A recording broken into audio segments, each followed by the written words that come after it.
Ayan po mga kabida, sa magandang oras po sa lahat. Welcome po sa aking channel. Ito po, magbigay na po tayo ng reaction po, mga kabida.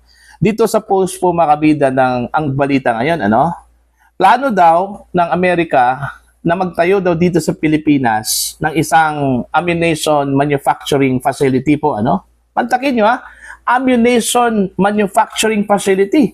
Anong ibig sabihin po? Pagawaan po ng bala, mga kabida. Delikado po ito. Bakit? Tingnan nyo kung ano po nangyari po sa Middle East. Parang hindi ho tayo nadadala po sa nangyari po sa Middle East, mga kabida. Kung papayagan po ito ng Marcos administration, Okay? Ito. Babasahin ko lang po mga kabida. Ito po ang article ng ang balita ngayon. Pinag-aaralan ngayon ng Amerika at ng mga kaalyado nito ang posibilidad na magtayo ng isang ammunition production facility sa Pilipinas bilang bahagi umano ng mas malawak na hakbang upang palakasin ang defense manufacturing sa Indo-Pacific region. Ito ay kasunod ng pahayag ng Pentagon kaugnay ng pagpupulong ng Partnership for Indo-Pacific Industrial Resilience, isang alyansa na binuo upang palakasin ang kakayahan ng mga bansa sa paggawa ng military equipment at bawasan ang dependency sa isang supply chain. Ayan. Ayon sa opisyal na pahayag, okay, ito po. Members said they would look into the Philippines hosting a new facility to load, assemble, and package 30mm cannon rounds. Okay? Ang sabi po nila dito, mga kabida, okay, sinabi ng mga kasapi ng kanilang pag-aralan ang posibilidad na ang Pilipinas ang mag-host ng bagong pasilidad para sa pag-load, pag-assemble, at pag-package ng 30mm cannon rounds. Ayon. Ang 30mm cannon rounds ay karaniwang ginagamit sa mga military aircraft at ground combat vehicles. Isang indikasyon na ang planong ito ay may direktang kaugnayan sa modernong depensa at operasyon ng militar. Alright? Gayunpaman, nilinaw rin na ang hakbang ay nasa exploratory stage pa lamang at wala pang pinal na desisyon kung itutuloy ang proyekto sa bansa. Ayon.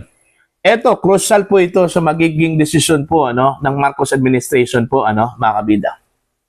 Ang nagpanukala po dito, ang Estados Unidos at yung mga kaalyado po nila mga kabida sa Indo-Pacific. Okay?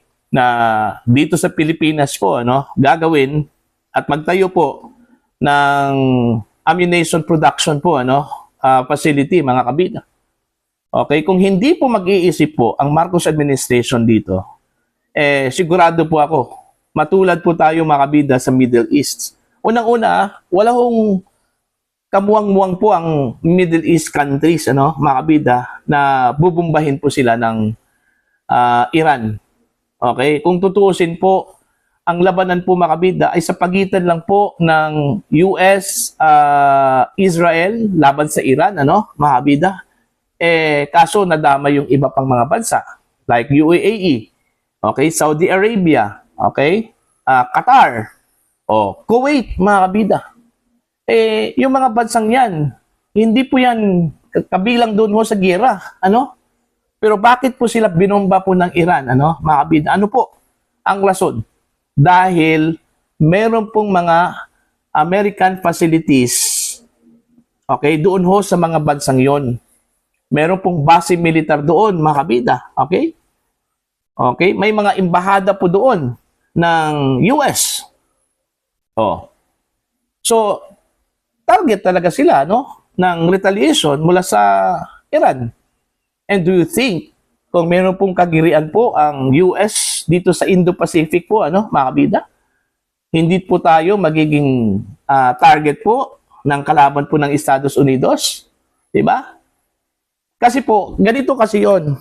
Nahihirapan po mga kabida yung kalaban po ng US, natargetin po ang US dahil napakalayo po Okay?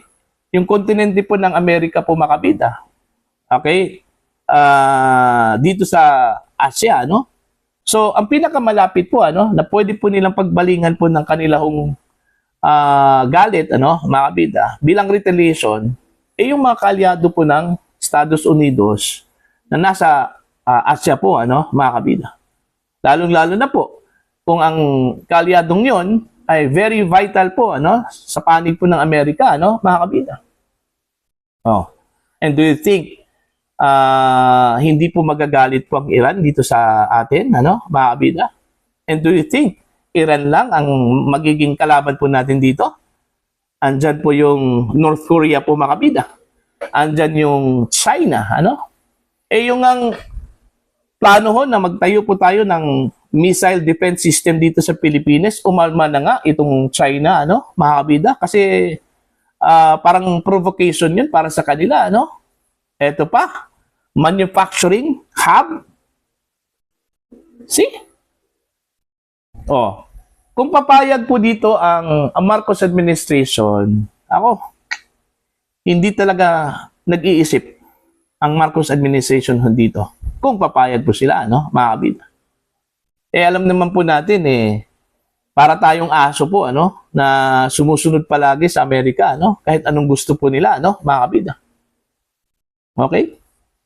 So, kung ito po ay formal na i-propose, okay, ng Amerika sa Pilipinas, I doubt kung tatanggi ba ang Pilipinas dito, mga kabida. Otherwise, baka naman po, mag-iba yung relasyon po ng Amerika at saka ng Pilipinas, which is, yun ang hindi ho papayagan po ng Marcos administration. Kasi ang US lang po talaga ngayon, mga kabida, ang pinaghuhugutan po ng Pilipinas, dahil kalaban na po nila ang China, Tsaka ang Russia po, mga kabida, kaalyado po ng China. Alright? So, ang US lang talaga, ang kanilang malakas na kapit po ngayon. Okay? Now, kung hindi po sila papayag, hindi po papayag po ang Pilipinas dito, ewan ko ba? What do you think? Okay? Bibigay kaya ang Pilipinas dito sa panukala po ng Estados Unidos? Although, nasa exploratory talk pa yun, mga kabida, yung proposal na dito sa Pilipinas po itatayo itong ammunition production facility po, mga kabida. Okay? Pero para sa akin, personally, dapat po hindi po papayagan po ni Pangulong Marcos yan. Kasi hoda magalit po ang Amerika po sa atin, Kasi unang-una po, nakataya po dito, mga kabida, yung kaligtasan po ng mga Pilipino. Okay? Pangalawa po, ayaw po natin magkaroon po ng kalaban, mga kabida. Kasi unang-una, wala ho tayong kakayahan to retaliate. Wala ho tayong kakayahan po, mga kabida, in terms of military powers. Okay? Mahirap lang po tayong bansa, mga kabida. Kulang po tayo sa equipment, military-wise. Napakalayo pa po ng Pilipinas. Kumpara po natin sa iba pang mga bansa po, sa Asia po, mga kabida, kahit na po sa ASEAN region, napakalayo pa rin natin, Okay? Yun yung dapat isipin po ng Marcos administration po, mga kabida. Yung kapakanan po ng mga Pilipino. Kasi hindi po malayo po, mga kabida. Yung nangyari po sa Middle East, maaring mangyari po yan, dito sa atin. Alright? Lalong-lalo na po, alam naman po natin kung ano po ang Amerika, warmonger po, mga kabida, ang Amerika. Okay? Ang dami hong kalaban yan. Okay? Tapos, yun lang hindi po umaganda, mga kabida. Kasi pag once magkaroon po ng retaliation po ang kalaban po ng Amerika dito sa Asia, ang pagbabalingan dyan, mga kabida, yung mga kaalyado, katulad ng Pilipinas. Kasi wala ho silang panama po napakalayo po yung Amerika po, mga kabida. In order to hurt the Americans, yung mga kaalyado po nila, ang pagdidiskitahan dyan, mga kabida, ng kalaban po ng Estados Unidos. Okay? Like China. North Korea, mga kabida. See? So, dapat pag-isipan po ng Marcos administration ito, Huwag hong magpadalos-dalos. Huwag hong matakot po, sa magiging banta po ng Estados Unidos kung hindi po tayo papayag, mga kabida, na gawing manufacturing hub ng ammunition po, ang Pilipinas, mga kabida. Itatayo po natin yung ating karapatan, ano? Okay? Ipaglaban po natin yan, mga kabida.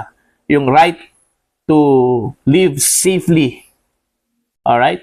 Na hindi po tayo dapat mangangamba sa ating kaligtasan po, ano, mga kabida. Alright? So, what do you think, mga kabida? Para po sa inyo, ano po ang inyong opinion po, ano, at pananaw po dito? Alright? Please comment down. Sa mga hindi pa po subscriber po sa akin channel, please subscribe. Just click the subscribe button. Click the notification bell. Click all para updated po kayo, mga kabida, sa aking mga uploads. Maraming salamat po sa inyo lahat.